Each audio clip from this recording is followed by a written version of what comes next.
What is halal? People say these people chant their magical slogans on the meat, so when we eat it, we want to be Muslims. That is the most foolish statement I've ever heard. All the creatures have been given life by the Almighty. What gives me the right to take the life of a cow away? I don't have the right. So the Almighty says, well, under certain conditions, you may be granted permission to take that life away in a specific way.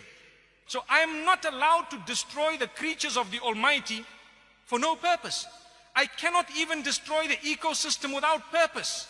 If I want to cut trees down, I need to ask myself, why am I doing it? If there's no purpose for it, leave the tree. It has life of a different nature. You're a Muslim.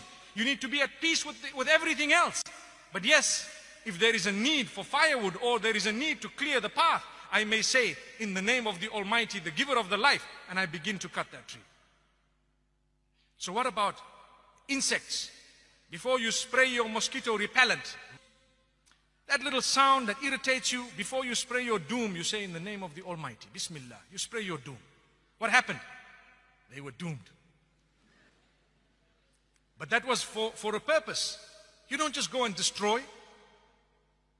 If a reptile is harming you, you may, by the name of the Almighty. You need to take His name because He's the giver of that life. Who are you to take it away? So when it comes to the animals, there are certain animals that are permissible to eat. You cannot just be barbaric. The way you have treated the animal from the point of its birth to the point of its slaughter is extremely important. You need to be completely humane even with animals. You need to treat them, give them that life that they deserve, feed them properly, give them that air and the space.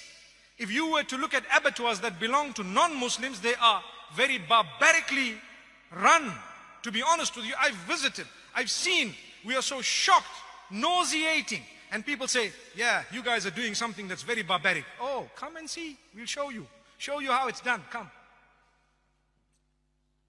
So now, when we get to the cow, for example, or the sheep that has been fed properly, and it has not been force-fed and kept in a pen like the ducks of the world and the chickens that don't even grow feathers anymore because they are modified. Their sole purpose of being given life is to grow until they are killed brutally in order to be served on the table. Not halal. We don't want that. It must be accorded its life. It must be treated as a proper chicken. It must be treated as an animal, a bird, whatever it is. It must be fed properly. And at the same time, you bring it to the pen. You slaughter it in a way that it does not witness the others. And at the same time, such a sharp blade. And why is it that the throat is used? Because of the central nervous system. Powerful statement. Sometimes people hack these animals to death. People say, you need to stun these animals. Did you know that there is research that proves that stunning an animal actually creates greater pain than if you don't stun the animal? People say, how? Go and check. You're confusing the animal totally. You're killing it unconscious. What are you talking about? Amazing.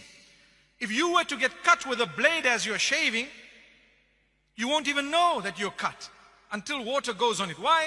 The razor was very sharp, very sharp. So we are to use a sharp blade, quick slice.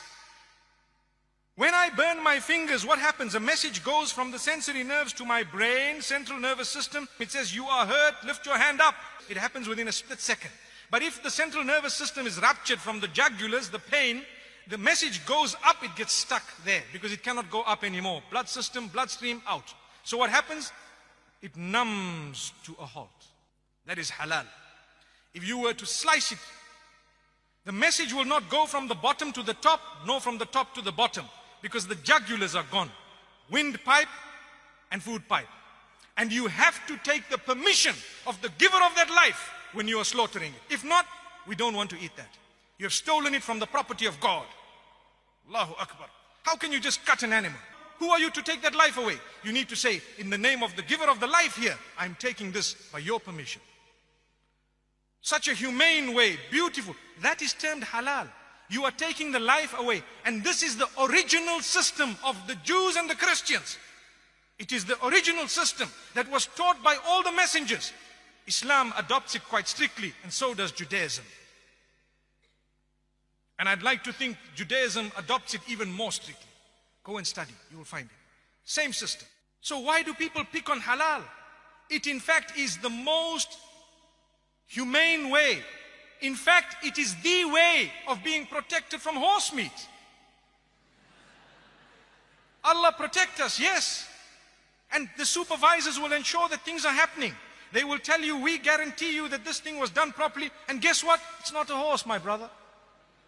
It is a privilege and honor to eat something that was slaughtered by the name of the giver of the life. To say, only for eating purposes, consumption, we took into consideration every rule that you have put. And we have actually fulfilled everything. So we hope we will now get the blessing of the food that we put into our mouth. If not, I'd rather eat the vegetables. May Allah protect us. Really.